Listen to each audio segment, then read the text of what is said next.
രാജ്യത്തെ ഏറ്റവും വലിയ സഹകാരി സംഗമത്തിന് വേദിയൊരുക്കി Indian cooperative credit society limited. Bengaluru south avenue ഗ്രൗണ്ടിൽ നടന്ന ICCSL വാർഷിക ജനറൽ ബോഡി യോഗത്തിൽ 5 സംസ്ഥാനങ്ങളിൽ നിന്നും 2 കേന്ദ്രഭരണ പ്രദേശങ്ങളിൽ നിന്നുമായി 12,000 സഹകാരികളാണ് പങ്കെടുത്തത്. സഹകാരികളുടെ കരുത്തും വിശ്വാസവും ഊട്ടിയുറപ്പിച്ച ICCSL വാർഷിക ജനറൽ ബോഡി യോഗം കർണാടക സർക്കാരിന്റെ സഹകരണ സംഘങ്ങളുടെ നിയമ cell joint registrar Suresh Gowda ഉദ്ഘാടനം ചെയ്തു.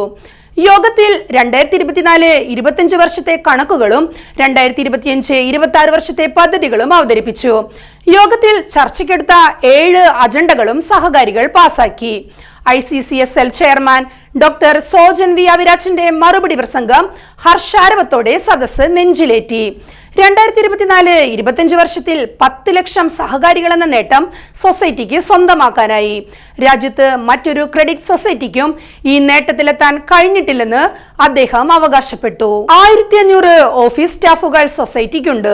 കഴിഞ്ഞ വർഷത്തിൽ 1800 കോടി രൂപയുടെ പ്രീ മെച്യൂരിറ്റി കൊടുക്കാൻ സൊസൈറ്റിക്ക് സാധിച്ചതിൽ അഭിമാനമുണ്ടെന്ന് അദ്ദേഹം വ്യക്തമാക്കി. സഹകാരികളുടെ വിശ്വാസം ഊട്ടിയുറപ്പിച്ച് ICCSL ഉത്തരേന്ത്യയിലേക്ക് പ്രവർത്തനം വ്യാപിപ്പിക്കുകയാണ്.